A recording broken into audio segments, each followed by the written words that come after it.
Hey everybody, it is Jesselyn Adams. I am here at Children's of Alabama, and we are meeting with Dr. Ross, and she is going to break down CMV, what it is and who it impacts and everything, because it is CMV Awareness Month. So let's go ahead and we're going to flip this camera around, and if you would go ahead and introduce yourself to our viewers. Hi, I'm Shannon Ross. I'm a physician here at Children's Hospital. I do infectious disease, and congenital CMV is one of my specialties.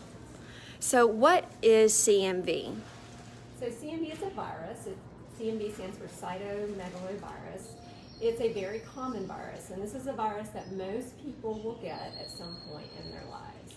Most of the time, though, it doesn't cause any problems.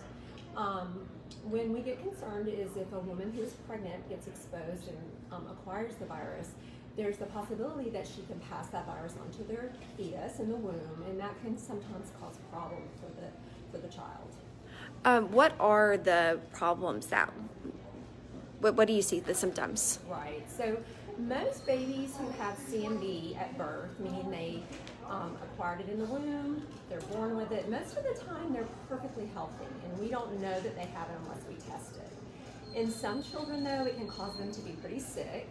It can cause them to have a small head, or their brain cannot be fully formed.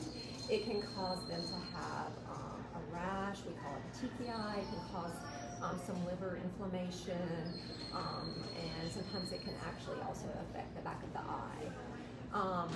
Most of the time, though, children are healthy. However, in both children who are born with symptoms and those that are healthy, the main thing that we see is children can have hearing problems due to CMV, and this is the primary sort of outcome or bad outcome that you can have with this virus when children acquire it, again, in the womb from the moms.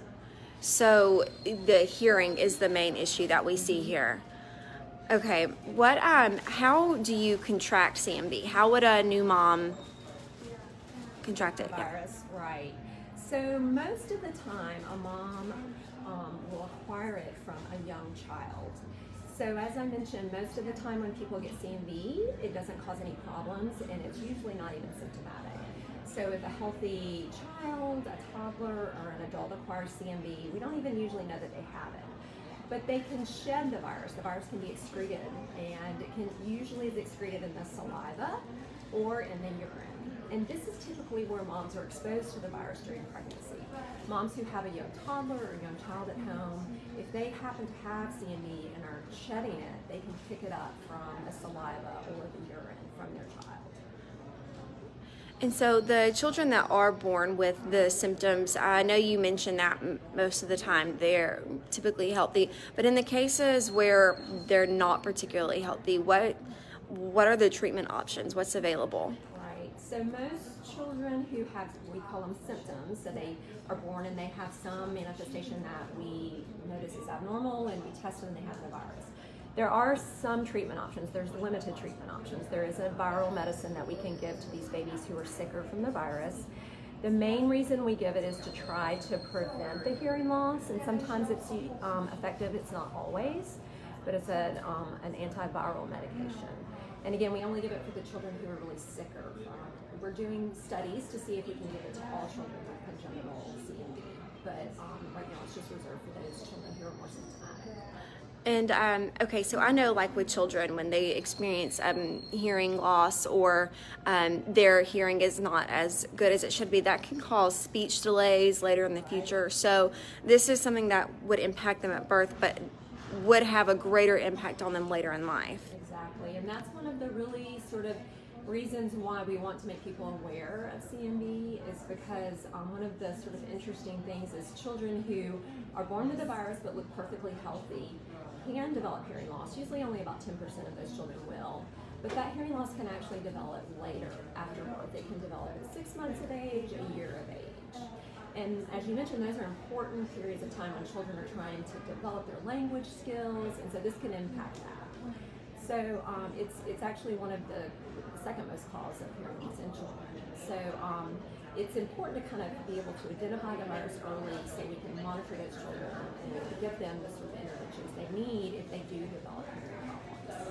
Absolutely. And then the big question, how do you prevent this? So if you're pregnant, you do not want to contract CMV, how do you go about making sure you and baby are safe? Right. So the most important thing, as we mentioned, the virus is usually shed in the saliva and the urine. So we usually tell women to try to, if they have young children at home, think about that and try to sort of do practices where they may not come into contact. So for instance, don't share food with your young child when you're pregnant.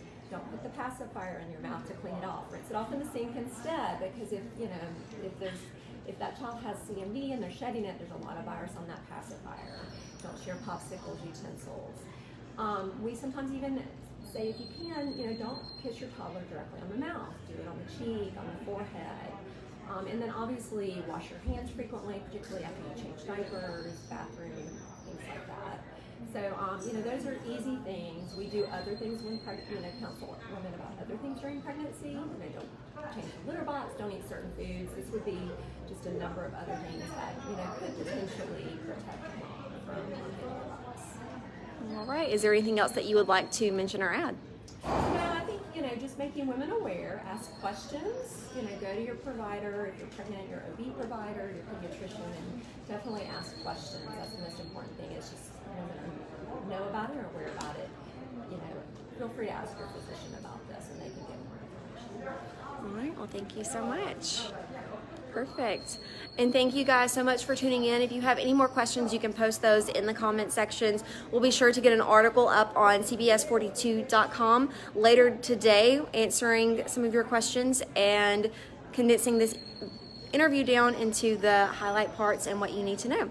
Again, thank you so much for tuning in. This is Jessalyn Adams with CBS 42 News, local coverage you can count on.